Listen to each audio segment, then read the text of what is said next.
I'm going to begin. I mean, I thought it was a wonderful film. It was so well put together. But I mean, the cast is insanely good. I mean, you're working with Adam, Paul, and Carey. How much easier does it make your job when you've got people at the top of the game like that on a shoot?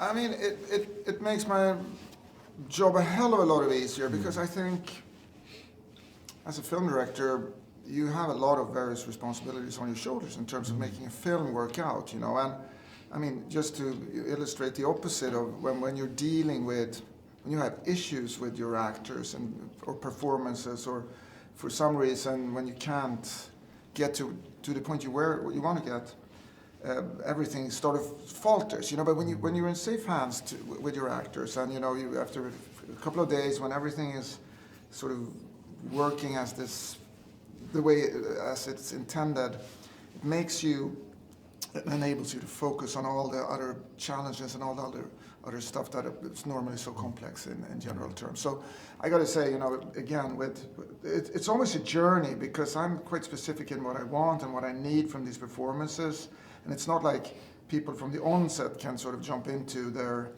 whatever default mode they have. But once we got it all figured out, and when you have like these exquisite, technically experienced, all that, you know, then it's like it's a dream to work with actors like this. Yeah. I just love seeing Adam Sandler. I mean, I think my identity between the age of about 13 to 16 was just Adam Sandler. Of course, everybody's. Yeah. Amazing. Yeah. But I mean, this is you know, at its core, it's a spaceman talking to a spider, but it's resonant and it's reliable. And I think what I took from it was how we're all guilty of neglecting sometimes the important things in life to fulfill other sort of things at the same time. I just wanted to know if that's something that you could sort of resonate with as well, and sort of how you deal with that, because that is a universal battle. We're all constantly trying to find a kind of a balance, aren't we, between, you know, things that we have to do maybe for careers and then things we need to do for ourselves personally with family and stuff like that. I mean, Spaceman is 100% self-biographical. I mean, it really is. And in the work of getting the script to become what it is now, there's, to be honest, there's tons of stuff in there that's straight out of my life. But yes, you're absolutely right. That's what it is. It's about, you know, one, and getting stuck, you know, and you know, you get complacent in your relationship and you get, you know, all of that. But what it primarily is the fact that you, in this weird, artificial idea of progress or sort of obtaining, you know, breaking new frontiers and all that kind of stuff, which is a human construct to some extent. It has nothing to do about how nature works, you know, or how physics work, or how the universe works, to be honest. And what happens is that you get caught up in your own sort of narcissism or egoism and all that, and you absolutely forget the people that are around you and close to you. And I think it goes for everybody, anybody, you know, to remind ourselves. I think it's somewhere in the film, which is a quote that that it's in the film that I put there. It's directly taken from Stellan Skarsgård, who said that to me for a movie we tried to make a few years ago, which was about relationship. And he said, for a relationship to function, you have to amputate a part of yourself and replace that with a part of that other person permanently, you know. Because it's not about altruism or anything like that. It's about literally embracing the fact that you are now part of who that other person is also. Yeah.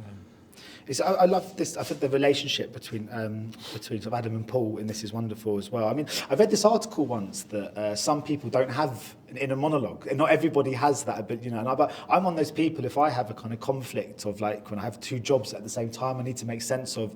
I just talk to myself about it to kind of make sense of it. I just wondered if you're similar. You're one of the people that has an inner monologue. Do you find it helps you kind of process stuff and understand the world? Are you saying that he's not talking to Hanuš? Are you saying that Jakub is talking to himself in the movie? That's what I thought. Yeah. Oh, come on. Come on. Hanuš is a very real spider creature from the beginning of time. But in terms of talking to myself, I talk to myself to a fault, you know. And my wife, you know, on a daily basis, it's like, who the fuck you talking to? It's like, I'm talking to myself, because I talk loud to myself. But yes, you know, with age, your conversation with yourself becomes both increasingly important, but also increasingly meaningful and actually, you know, mature in a proper way. I think it's a very important thing to be able to have. You know, you never really, well, you do talk back to yourself a little bit, don't you? But in general terms, you're having a reasonably balanced conversation, never gets too contentious, and so on and so forth.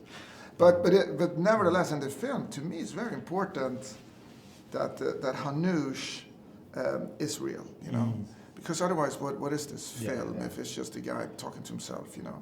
And there's this particular scene in the film when Hanuš sneezes on the helmet, and he wipes the helmet and he looks at it, and then the residue of that sneeze is there for the rest of the movie. To me, it was important to say that for the sake of the film, that this is not some kind of inner construct. I believed he was real. I just think it reminded me of those kind of conversations, you know. Yeah. But anyway, thank you so much. Much appreciated. Thank you, sir. All right, cheers. Ladies and gentlemen, you're watching Hey You Guys! Hey, you guys! Hey You Guys! Hey, that's what they all say. Hey You Guys! Hey,